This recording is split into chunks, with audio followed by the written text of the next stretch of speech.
Good evening, aviation enthusiasts, and welcome to CAF Warbird Tube. Tonight, we're going to deviate a little bit from our normal, subject matter, which would be World War II or aviation. But CAF is an organization that is dedicated to veterans of all ages, World War I, World War II, including today. And one of the things that CAF has done is kind of reached out to some veteran organizations, and we'll give them a spotlight. And tonight, Dog Tags and House Keys. Joining us from Midlothian, Texas, which is just south of Dallas, Ricky Chaffin Jr. and Nick Laurent. Gentlemen, welcome to the program. Thank you for having us. Thank you. But we're going to talk about the program that the nonprofit that you founded, and the vision that you have to help veterans make that transition between military life and civilian life. And for some, they can make that transition very easily, but there's a segment of veterans who have trouble kind of acclimating themselves back into, for lack of a better word, normal society. But just briefly, how did this idea kind of come about? Long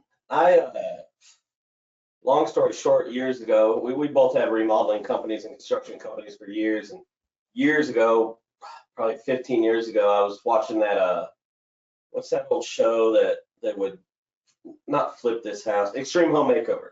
Ah, okay. And, show us this house or whatever. And I was watching it one day and I was like, they did a special where they did a veteran's house, just one veteran's house for their season or whatnot. I was like, man, they need to do a show like that, but only veterans. And in my head, I thought, oh, you call that Dog Tags and House Keys? That'd be perfect. So years later, fast forward, I made friends. I've done a little bit of this, done a little bit of that. Started building tiny homes to sell them, and me and Nick became friends. And I got married last year, and all these guys are saying a bunch of nice stuff about me that you don't believe. You're like, I'm not that nice. Get out of here. It's my wedding. You don't want to mean that. So afterwards, we left the wedding. Me and my wife came home, had tears of joy for hours. We were just so overblessed. And I started thinking, I was like, man, I need to do something different with my life. Because at the time, even though I'm doing construction, he's doing construction, I'm running a bar as well. And I'm working at a bar in Las Colinas, which I loved, and I'm good at it. I'm really good with people, but there's nothing inside in the bar industry. I never hear positive stories. I hear, oh, I got a DWI, or me and my girlfriend got in an argument, or I got a divorce, or my husband cheated on me at your bar, whatever it may be.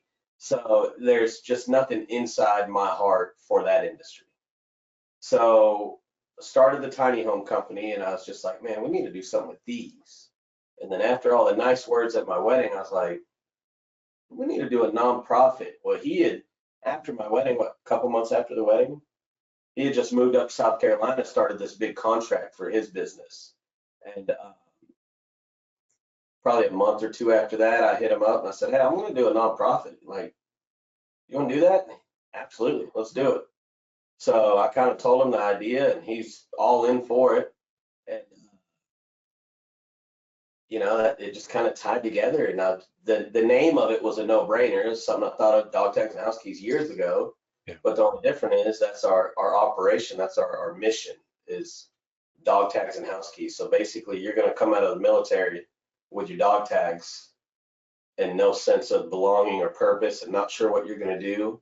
And then by the time you leave us after your 1 or 2 year lease, we plan on having you in a house or helping you with your new business, and helping you grow into your new chapter of your life.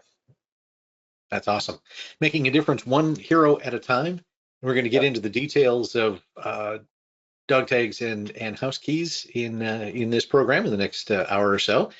We'd like to welcome everyone who is watching tonight. This is episode number 210 of Warbird Tube. Glad to have you with us.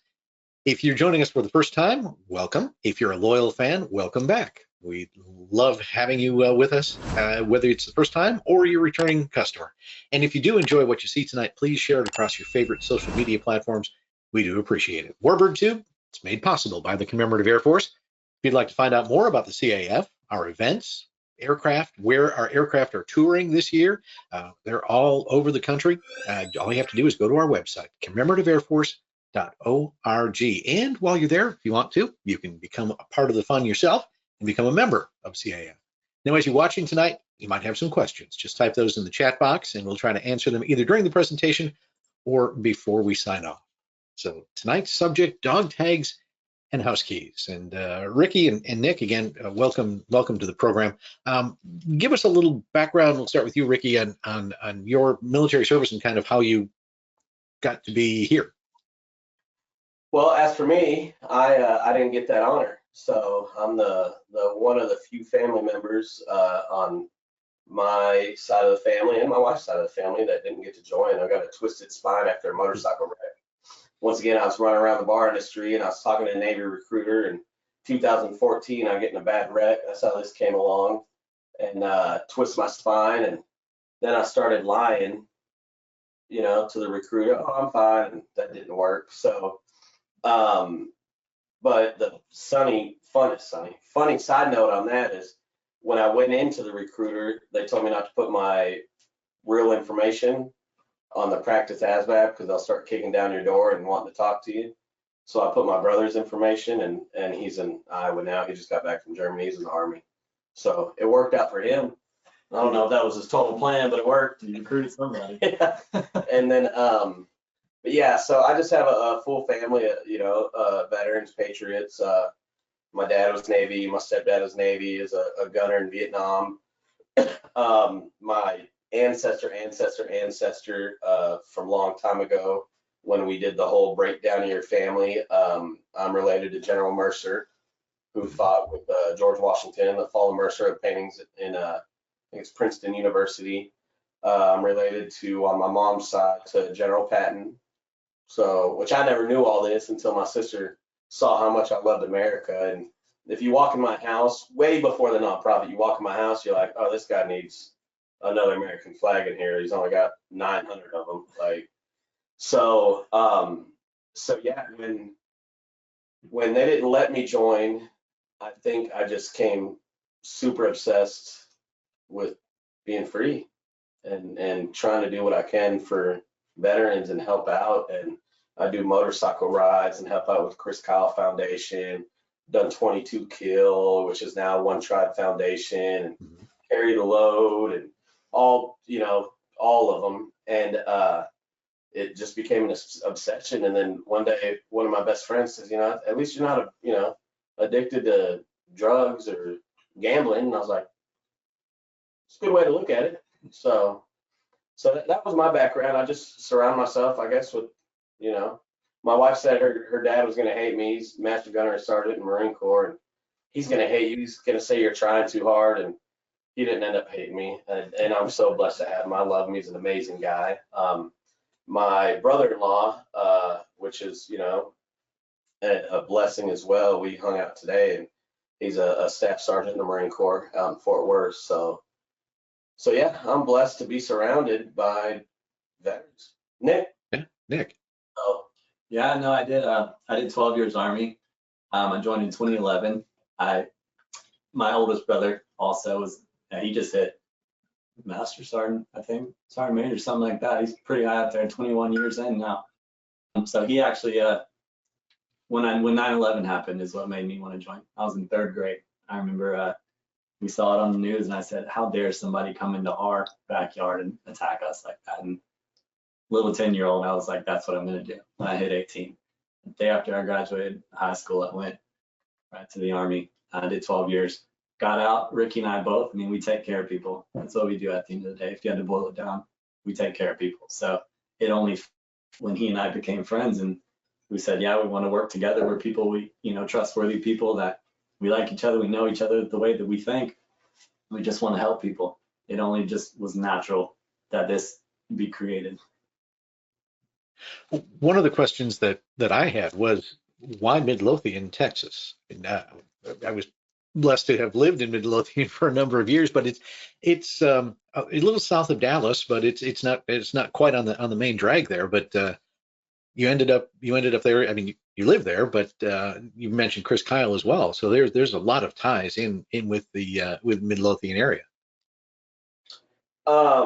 So Midlothian, I live in Midlothian. I've lived here for about 8 years, and I love it. And what I love about it is where I'm at. I can get on 67, and I can get to downtown Dallas in 32 minutes, or I can get to downtown Fort Worth in 34 minutes.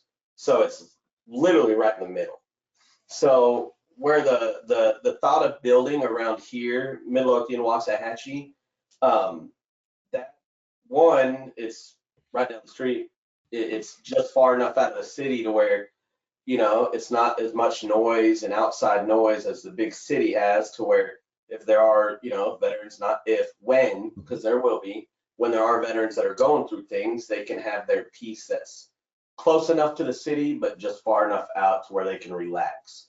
They can go sit on their patio and not have to hear sirens every 5 minutes, or, you know, see the Dallas SWAT helicopter, which I hate to say is out more nowadays than ever. But just something that's far enough out, excuse me, I'm sorry, and close enough. And then the best part about it is it's Chris Kyle's backyard, rest in peace. I mean, one of the most famous, you know, seals of the days nowadays is, you know, and just the marketing aspect of that, you know, even if we tell somebody at a trade show or an event or a fundraiser, oh, where are you from? Midlothian, where's that?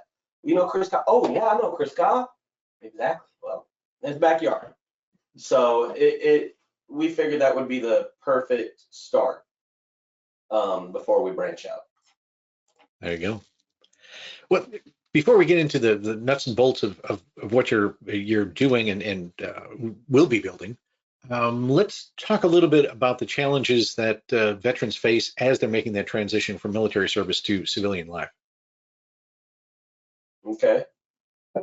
Well, they definitely go through a lot of things. The goal with us is veterans get out, and once again, I'm not one, but I do know the struggles they deal with. So they get out and they don't want to bug their wife with what's going on up here. You know, they've been through enough to where they don't want to talk about the kid that they saw get blown up, or the lady, rest in peace, that they had to shoot because she had a bomb, or, you know, they don't want to bother anybody with that. So they carry it and they burden themselves with it.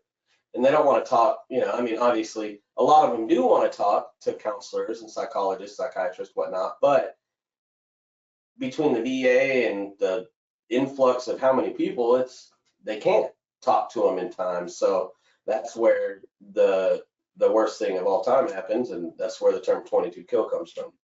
Yeah, so a lot of times as men, we don't want to talk about those things to our wives or our children, you know, because we want to keep their mind at peace. Or even women, like, anyone, soldiers. Yeah, just anyone who hasn't been there, done that kind of thing. You know, we want to protect your mental state. And so we bottle it in and we think that's the best way to handle it. And then at the end of the day, it's only us going down this road, struggling, thinking we're the only ones. And in reality, there's a lot of people out there in the same state of mind. And we just want to put everyone together. It leads to drinking. It leads to, you know, alcohol abuse and substance abuse and different things. And it's hard for them to find a spot back in the civilian world after they've gone through something like that. And, yeah, and then when you get to that position in your life, and, you know, once again, like you're saying, they turn to alcohol or drugs or whatever, you know, lines of despair that's going to bring them down in life that they think is a fix, but it's a quick fix, and clearly it's not helping. It just, yeah, it's tough and it's rough, and that's why you see the veterans on the side of the road, you know, homeless, need food, and eventually they just need someone to talk to half the time. So that's the best part about Dog Tags and House Keys, is it's a community of like-minded camaraderie where they can confide in each other and talk with each other, and we'll do community events and barbecues and, you know, haircut Mondays and, you know, whatever there may be to keep everyone together and talking and just kind of breaking out of the cycle. I met a gentleman, we went to church, to one of our friends from church, their kids' baseball game. We went to get ice cream, and I saw this guy pulling this big old jacked up pickup truck. And I was like, hey, look at this guy. And gets out, and he's big dude. And I'm like, psh, get out of here, just playing around, you know. And well, he had a Ranger shirt on, and I was like, all right, is it real? You know, nowadays you never know. Well, him and his kids go get ice cream, and I'm just sitting there, and something told me, I said, I gotta talk to that guy. My truck, and I got one of our pamphlets, I got my card, and I said, hey man, we got a nonprofit we're starting right now, and you know, and kind of told him about it, and I said, you know, I'd love for you to hit me up if you ever need anything. And then he told me he's a Ranger, and told me, you know, some things, and he looked up while we're sitting there eating ice cream, and he said thank you, and he's eating ice cream, and 15 minutes later we're talking to people from our church, and him and his kids are over there, and he walks back over to me and just starts talking to me again. His name's Ryan, and he just told me, he said, man, I've been out for about 11 years, I think it was 11 or 12 years, and he says, I actually got out today. He said today was the first time I talked to somebody. And I was like, wow. Like, the guy I thought about saying hi to, and I wasn't sure, today was the first time I saw, you know, psychologist. And I was like, that's amazing. Like, I'm glad. And now that day, right then and there, he had ordered like one of our shirts, our Make Veterans a Priority Again shirt, and then one of our black hats. And he's like, hey man, I ordered this. And he lives in Midlothian too, so instead of shipping it, I just texted him. I said, hey, I'm just gonna drop it off. So it was awesome. It was a blessing to meet that guy. So yeah. Well, you're tackling one of the big problems that faces veterans, and that's homelessness. And you touched a little bit about it. You know, depending on everything from rent prices to, you know, not being able to cope with what they've seen and been through, and which leads to substance abuse and some other things. But what you're planning on doing here is really going to kind of address that, at least in a very localized area to start with. But I know your plans are big and to go expanding. And another aspect of what you hope to do is to help veterans find jobs. Yeah, no, definitely. DFW and Fort Worth, they're both, you know, pretty close to us. So in Midlothian, we're kind of isolated, yes, but we're close. So big cities, people come to us. With job placement, yes, we build shipping container tiny homes. So it's something we have a master electrician, a master plumber, a master carpenter. When I got to get these guys hands-on and do some blue collar training so they can build a resume and learn the skills that they can go then apply in the civilian life, help get them back on their feet, you know? Absolutely. We'll have, yeah, like you said, electricians, plumbers, they can do workshops, they can help us build and start a career, you know, if they don't want to, you know. We also plan on working with local PD, fire department, you know, medical industry, combat medics, you know, I mean, they got all the resources, and they have the best training you can have compared to going to, you know, Tarrant County College or whatever the university may be. I mean, they got trained by the best of the best in a heated situation. So yeah, something to put their skills to use and help them find a sense of belonging, as opposed to, you know, thinking it was all wasted. Right, exactly. And this slide also reminds us that when veterans are employed, they're now giving back to everybody, to the community, to the state, to the country, you know, through the taxes that they're paying. And I mean, what a wonderful thing to be able to see that kind of revenue come back into the state of Texas. I mean, it's pretty incredible. Absolutely. Yeah, absolutely. Yeah, yeah, tough. Yeah. I mean, there's so many veterans that are homeless because they don't find the correct job. Yeah. Don't find their sense of belonging, and, you know, they just haven't had that person to, you know, they come out and they're used to having to take direction, or they're used to having a mission or something they have to do, and then they come out and no one's telling them, all right, do whatever, get out, go get your money and go do whatever. Shit, sorry, I don't know what to do. So Ricky and I both have remodeling companies on the sides with the world we've come from, excuse me. And so it's hard when we both have hired veterans. We've seen PTSD firsthand, and a lot of times civilian employment, you can't recognize it, and it's seen as this guy's lazy or this guy can't concentrate, something like that. And it's almost misdiagnosed in the workforce. So a lot of times knowing how to deal with someone who's going through that, knowing how to give them direction and the right placement of the job can be a game changer in their entire life. So that's something we want to help with our veterans coming into our program. Now, the idea for this has kind of been brewing with you, Ricky, for a little while, but it really took off toward the end of last year. Yes, sir. Absolutely. Yeah. Tell us this remarkable story. And this is absolutely amazing on how you went from nothing to a nonprofit in record speed. Well, as I was saying earlier, Nick moved to South Carolina and had this big multi-digit contract. And I was just continuing doing my thing, remodeling. I started building tiny homes out of shipping containers and running a bar. And one day I was at the bar, and this was months after I got married, and I told my wife, I said, I'm just not feeling anything inside. I'm not responsible. I don't have a legacy. I'm not responsible for doing anything good. Like when I leave this earth, people go, oh yeah, the funny guy or the guy that would throw a glass behind his back and catch it. What is that? So I'm good at building stuff. I feel. And I hit Nick up one day. I said, hey, I think I'm gonna start a nonprofit called Dog Tags and House Keys. And he was all about it, and we applied for it on a Thursday, and that following Thursday, me and the bar parted ways, and I came home and was pretty down on myself, and my wife told me not to worry about it. I said, God's got a plan. What are you stressing about? Well, my lawyer at the time told us that it could take anywhere from 3 to 9 months just to be formed. Now, that doesn't mean you're tax exempt or anything else, but just to have a FEIN, to have a formation.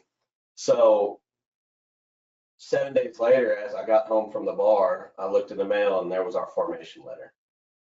So I framed that sucker up and put it up, and I text Nick, and I was as down as I was just happy. And the craziest part, now that I think about it, that Thursday that me and the place I worked for the prior 6 years and I was making amazing money. I was making $100,000 a year working a few days a week. I was making great money. But that place, that morning, was the first time a good friend of ours named Brad, he's like, hey, come to men's group at church. Come to men's group at church. And I was like, it's 6 o'clock in the morning, man. I got to get up and build some stuff at 7. I don't want to. 6 o'clock's early. Well, that Thursday I went, and I left that church group, and I was like, man, the impact that being around a group of guys can make, that you can just talk to. So I went through that whole day just floating on air, went to work, we parted ways. It kind of brought me down a little bit, but it didn't at the same time. And Katie said, my wife, Katie, she goes, God's got a plan. I don't know, don't stress about it. So I said, okay, well, told Nick, and then that next day, which was Friday, a good friend of ours named Russell, he hits me up and says, hey, I got 2 extra tickets as a VIP to this this charity event at the $1 Million Air Hangar in Addison, Texas, for Traffic 911, which is a nonprofit that fights against human trafficking, sex trafficking, all that stuff. So I called Nick that next day. I said, hey, what do you think? He's like, I'll fly down. So, but he didn't necessarily tell me that Thursday, that previous Tuesday, that he walked away from his big contract. So it was just the man upstairs just putting us all together. And that following Friday, we went to that nonprofit event, which was a blessing. And they told us, it's not formal, it's casual, And we walk in with cowboy boots and hats, cowboy hats, look like Texans. And we're the only ones with cowboy boots and cowboy hats. Everybody else had ties on.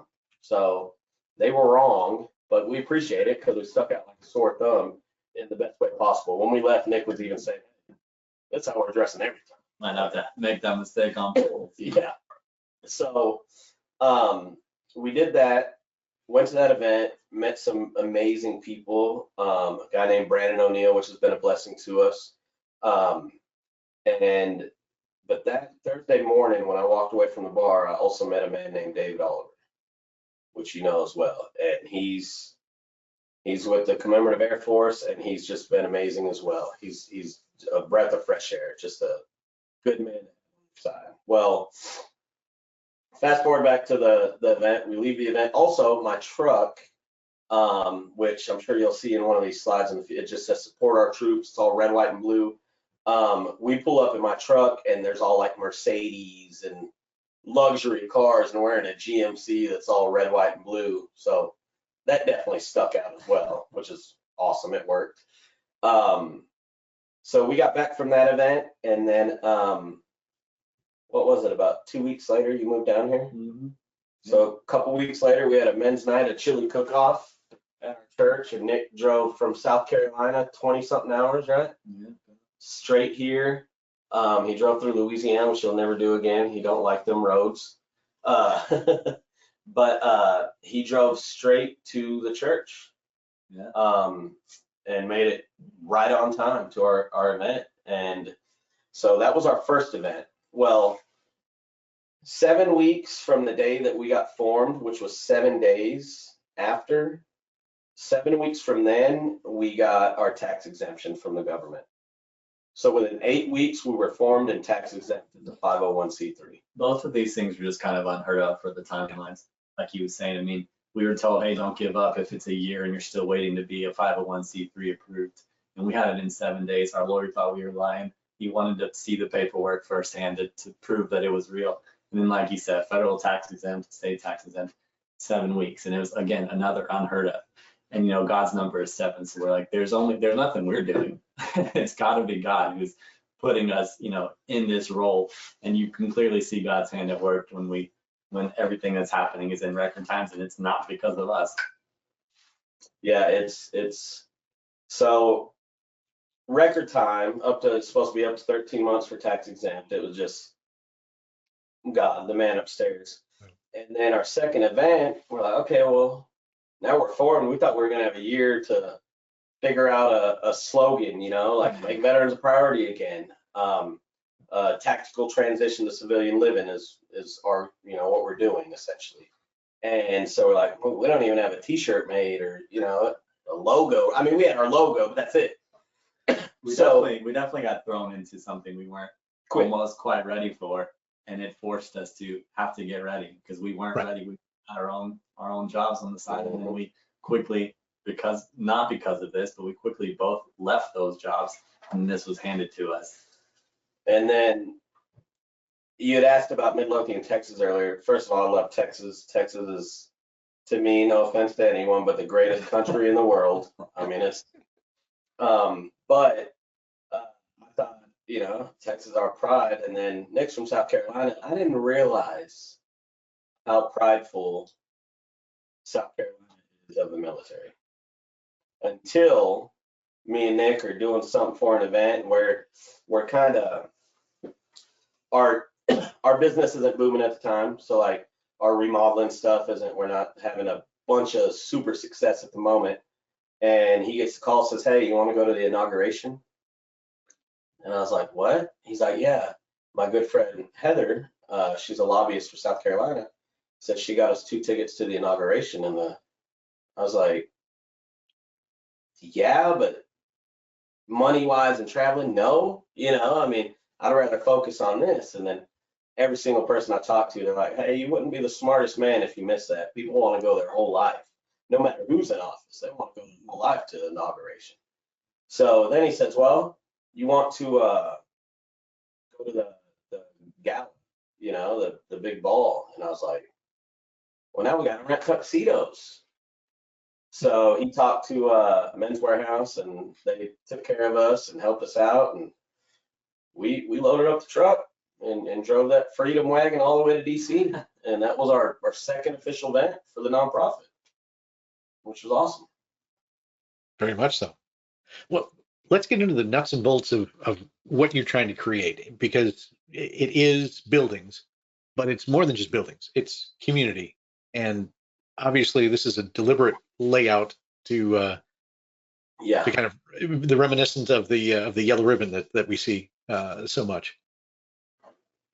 Yeah, that's so each yellow roof will actually have 4 shipping containers in it. And they'll have a courtyard in the middle, a barbecue grill, park benches.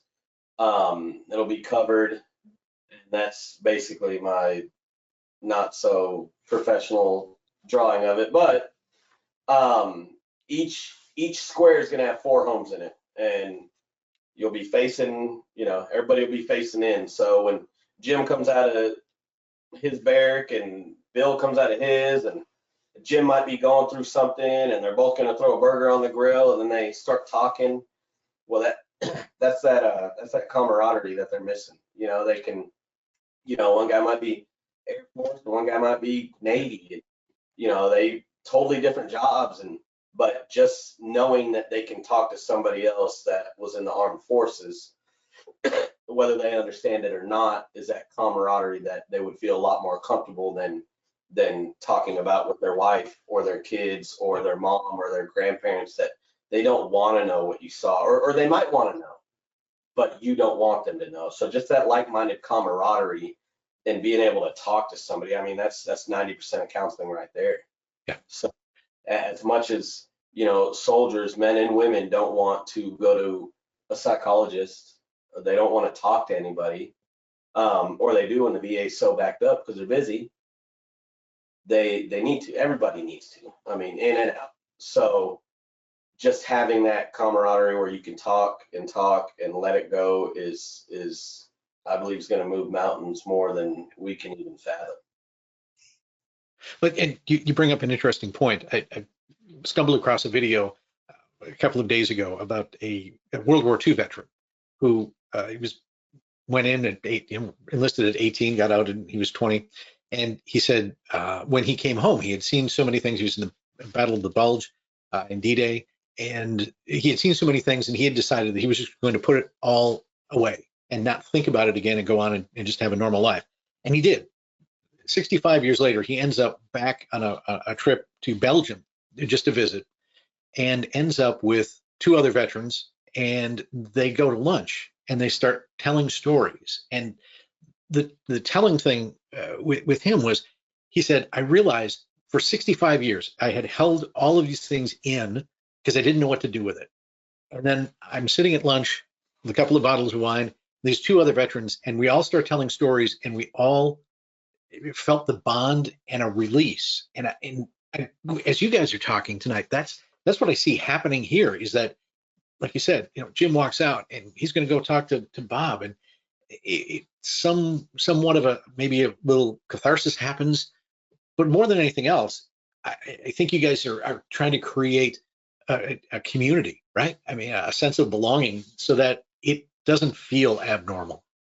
Yeah, absolutely. Yeah. I mean, he's lucky enough to have a wonderful wife, Katie, a girlfriend. Yeah. They're very good support systems to rely on, but a lot of these people don't have anyone. And so what do you do with that now? It's all stuck to yourself, and you don't want to burden someone else.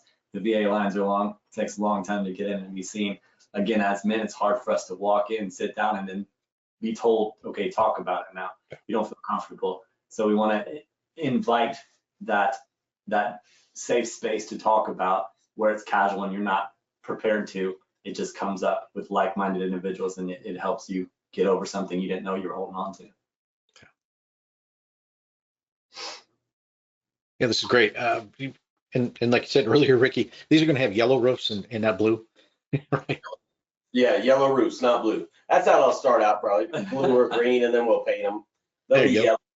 And the thought of that is, I mean, when Elon's up looking through some of the satellites, or the commemorative Air Force is doing an air show and they're flying over us, or just American Airlines is coming to DFW, they're just going to see a big old yellow ribbon.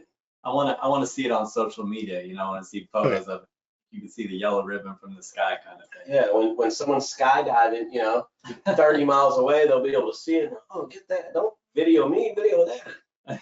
So, and that's just going to spread that awareness, that support our troops, Yeah. Well, you've already put together one, I guess, sort of a spec house, right? That kind of shows what your long-term vision is. Absolutely. And yeah, Ricky, you did that kind of all by yourself. For Yes, sir. 2 reasons, and just to prove that you could do it, and so that you could prove to other people when they say no, you can't be done, that it can be done. Mm-hmm. Without a doubt. Yeah, and we've got a little time lapse video that you put together, and show that now, and we'll just kind of talk through what's going on.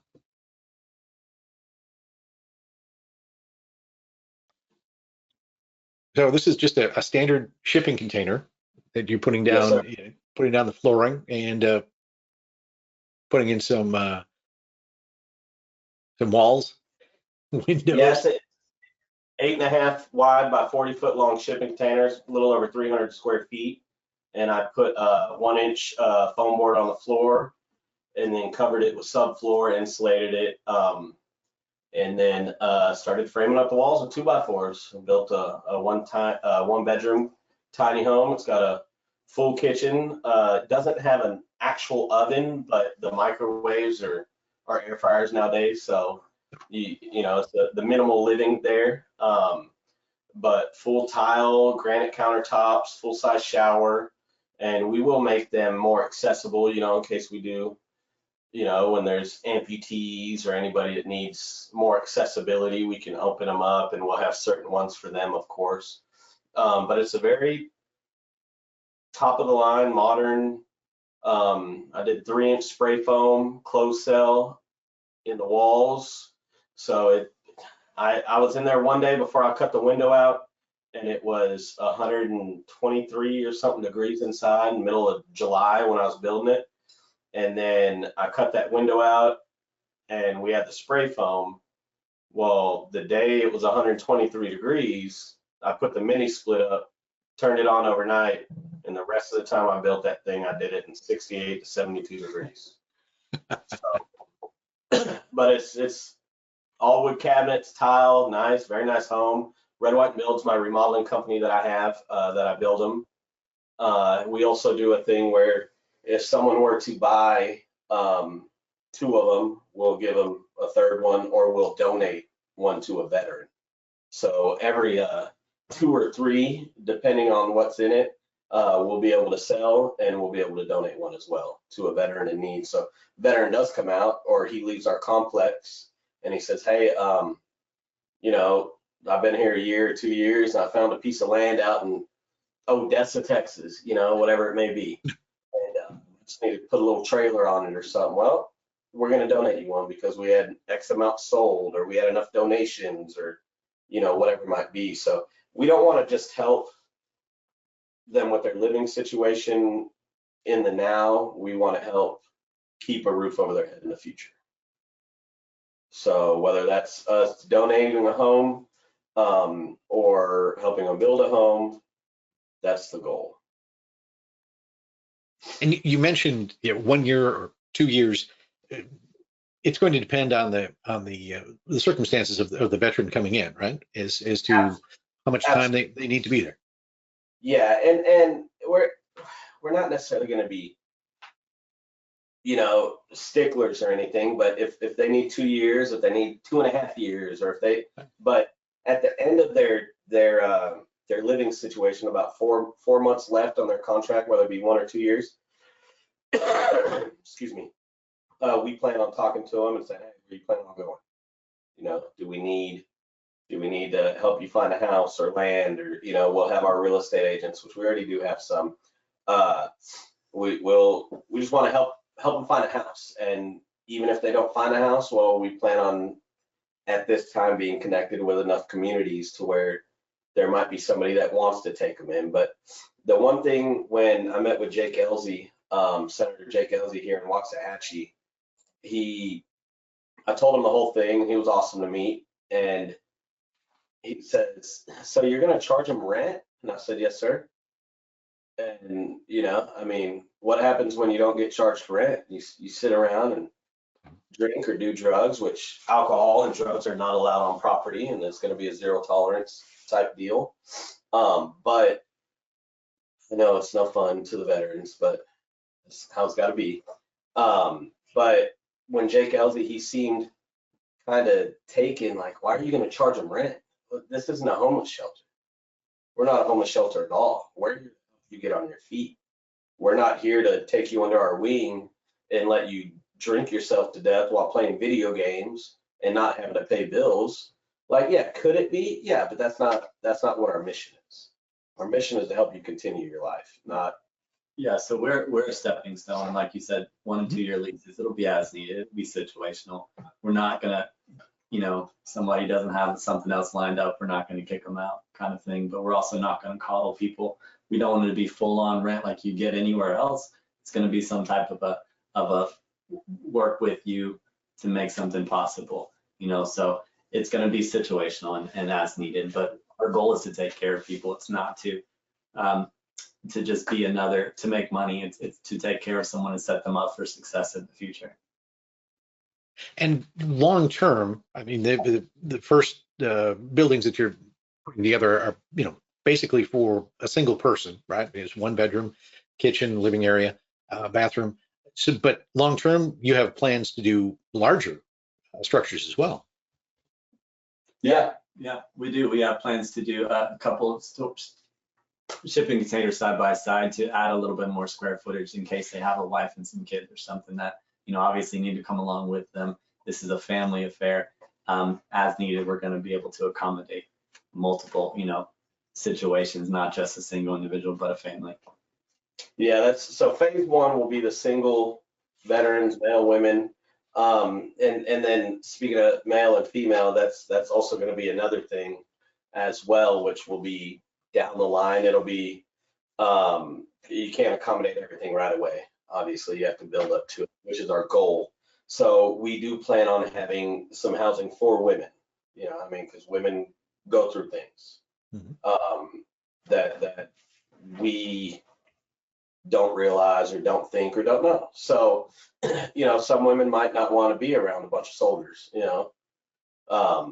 But we do, phase 1 will be the ribbon, and then phase 2 will be the multifamily, and then phase 3 will be the women. And that's not being prejudiced by families, male or women, but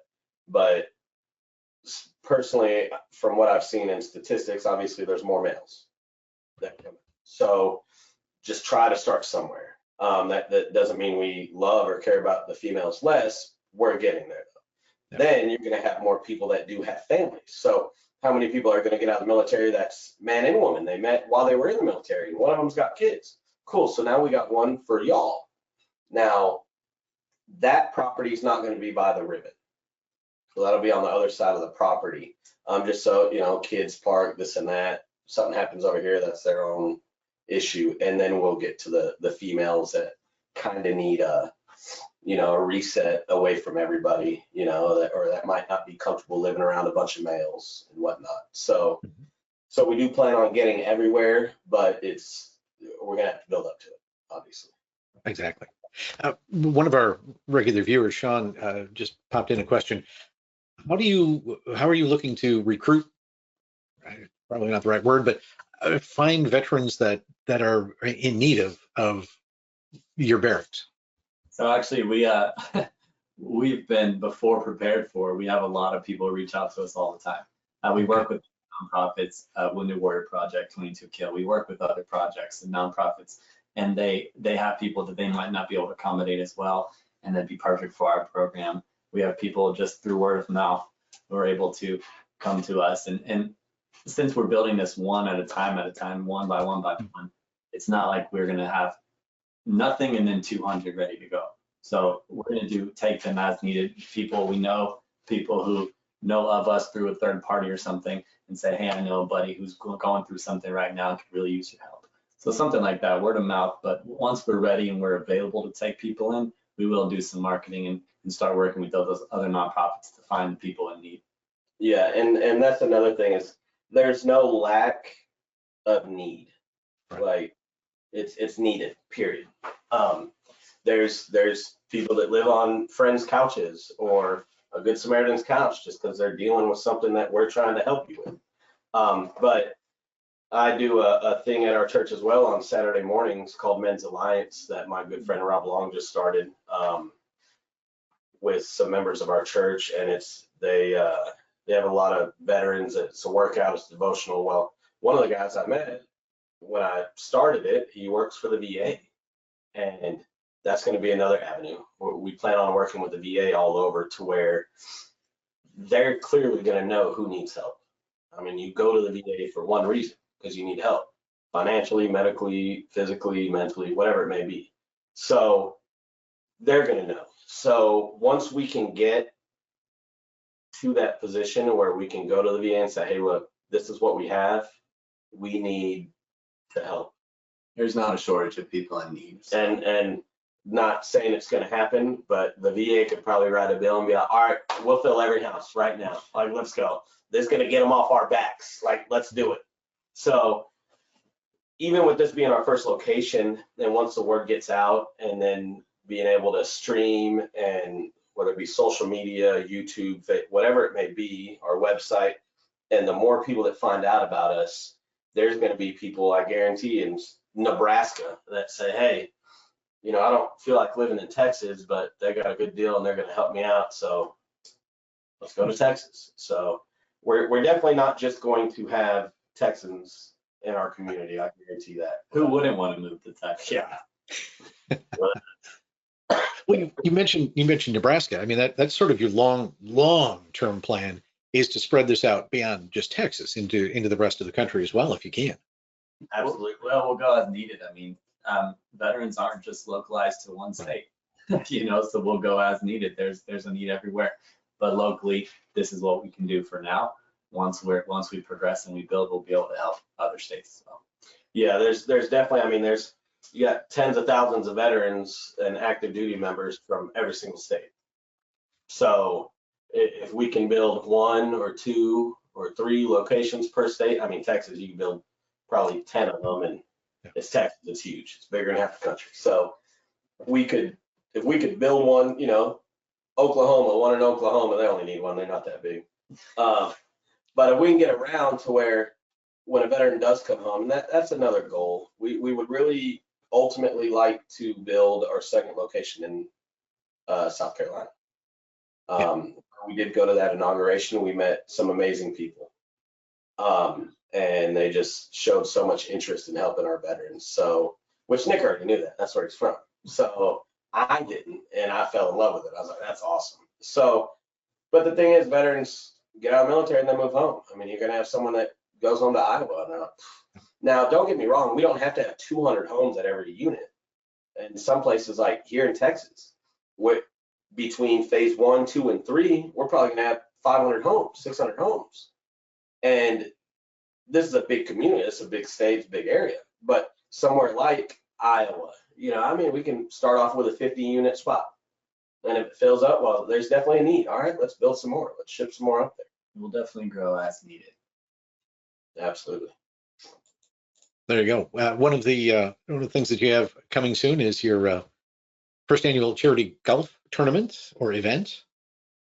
Tell us a little bit about that. So we've only ever really gone to other people's events so far. We just haven't got to the point where we're hosting something ourselves. So this will actually be our first event that we're hosting ourselves. Right now we're looking for a golf course that wants to accommodate us and work with us as well. So we don't have a location or date yet, unfortunately. We have everything else planned out. We want to be able to host a golf tournament, raise some funds, raise some awareness, and provide back to the community as well. And sponsors, we have talked to some people about sponsorships already and prizes and all that. And show, we have a couple friends of ours that do local music, Texas country music, that they want to donate their full-time band and do a VIP show, which would be awesome. So yeah, I mean, the golf tournament would be, I think, a great thing. Nick's been working hard on that, so hopefully it works out good. It will be in North Texas, in the DFW area, whether it's Denton or Burleson or you know, Garland, who knows, but it'll be around the DFW area. People from Texas are used to driving, so it's all right if it's Yeah. not in their local. That's true. It'll be worth the driving to. There you go. So if folks want to keep up with what you're doing, maybe support, you know, we've been talking about financial support, but will you also need volunteers to help with building, logistics, that sort of thing? We absolutely will. The short-term need right now will be the golf tournament. There's Right. I can't do it all ourselves. We will need some volunteers to help for that. Long-term, we could absolutely need some volunteers on our complex. We're not just going to have the homes, but we're going to have the offices for the providers and things. We do need volunteers to help with all kinds of things down the road, especially the building. I mean, events, we plan on doing a lot of fundraising events. This is a nonprofit, so it's solely relied on by donors. So we need help, we need support. We're going to be doing fundraising events that always need help from the community. Very good. And when we're talking, I think you may have touched on it a little bit earlier, but you're going to have master electricians, master plumbers coming in to help build these things. Will that also be an opportunity for veterans who are living in the barracks to maybe start learning some trade skills as well? Absolutely, yeah, no, that's the point. I mean, we want to be able to help them with their mental health, their substance abuse, their everything that they need to be a functioning member of society in the civilian world. So if they need, a lot of times you get out of high school and you join the military and you only know one trade or one thing that's military, great, but civilian, it doesn't translate. And so you go into the civilian world looking like you have no skill or no experience doing something. We want to help that. Blue collar trades are never going anywhere. People need these skills. So if we can provide that and teach them, and they can work, make some money on their own end and work hand on hand with an experienced master of that trade, and then we can set you up to then go off on your own in the civilian world and have a trade on your belt and be able to make some money and provide for yourself and your family. And in the long run with that as well, as we're teaching them trades, as our electricians and our plumbers and our HVAC guys, which the HVAC trade in Texas, boom, the best trade out.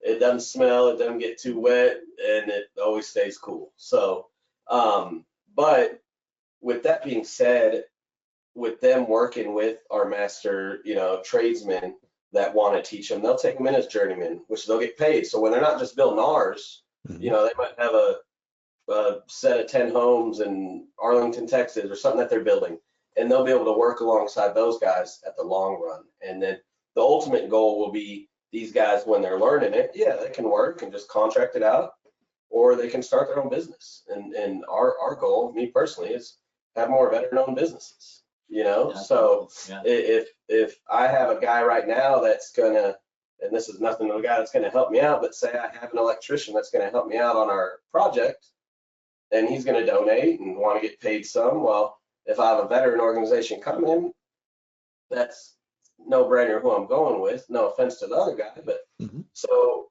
as they learn their skills, I think it would be amazing as we branch out and build in other cities all over the country.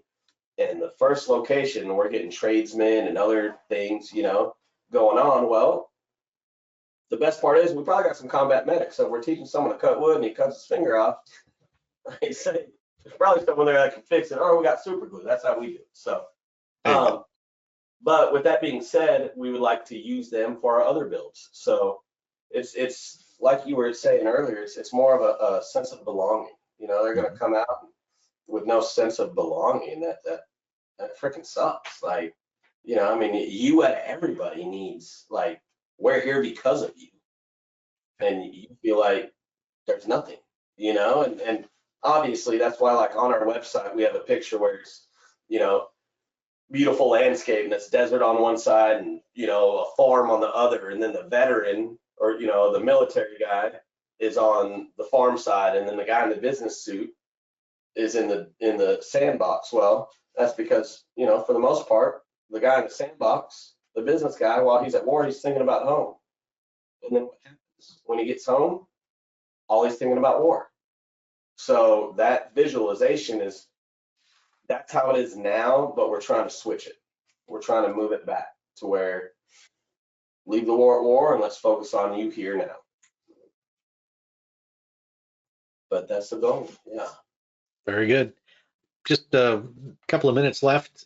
Nick, any final thoughts from you tonight before we wrap up? Oh man, I appreciate you letting us do this. If I can just leave everybody with one thing, it would be go to our website, see how you can plug in and help. One of our favorite sayings is, who's your favorite charity to donate to, us or the IRS? So if you're able to help us out, if you have a need, if you have family, if you yourself is served, we can help anybody. Right now we're in the fundraising point, but if you can help anybody, if you can help yourself, if you can, find a way to plug in and get involved, find it out on our website. I mean, visit us and see how you can help. We'd very much greatly love the support. Awesome. Ricky, how about you? Yeah, just like you said, same thing. I mean, you can reach out to us via our website. It goes directly to he and I and our buddy Brian. So that's one way. The other thing is I've said it multiple times. We're not a religious organization, but we do believe in God and country. So one thing I didn't say earlier, I wasn't even thinking about it, but also my goal is, I don't know if y'all ever seen where people put Bibles in foundations of homes when they build them, I plan on having the volunteers and people from our church, when we're building the homes, I want to do an event to where all the studs, all the 2x4s, I want all the kids and members, I want to do a big barbecue and have everyone put Bible verses on each stud. I don't know if I told you that, but that'd be a big goal. Just you're just surrounded by that love. So that's one thing. And then I know everyone's time is very valuable. So I appreciate you having us here. I appreciate anybody that did watch and tune in. And yeah, the website, website's probably the best way to get a hold of us. You could text support vets to 53555. That would help. And then if anybody needs anything, reach out to us. So we like to help other charities and other foundations. We do like to set up at events, any events we can do. We were blessed. There's a place called Lone Star Burger in Midlothian and Red Oak. They reached out to us and said, hey, we want to give you a percentage of our sales for Memorial Day weekend. And we didn't even really know the guy. So that was amazing, so anything helps us. And if there's anything we can do to help you, that helps us too, because that's who we are. We love people and want to keep that going. So very good. Yes. Nick, Ricky, thanks for spending the last hour with us. We appreciate you taking time to do that, but also, as Sean says, this is a noble effort, and I agree with him. It really is, and you've thought this through. It's not just tiny homes. It's the entire concept that you've come up with in really a holistic approach to helping people transition from the military to civilian life. So thank you for that, and wishing you nothing but the best in the future. And we'll probably keep track of your progress as you go through the years. So again, thanks for being with us tonight. All right, we will see y'all's air show here in Dallas at the end of the year. Sounds good. Appreciate it, brother. Nice meeting you. Yeah, and thank you to our loyal audience for joining us tonight. I'd like to hear your thoughts on tonight's episode, or any ideas you might have for future shows. Just drop us a note at media@cafhq.org. If you like tonight's show, please share it across your social media platforms. And remember, if you subscribe on YouTube, click that bell icon. You'll get notifications when our new episodes are posted. Until next time, wishing you blue skies and tailwinds, I'm Steve Buss. Have a great night.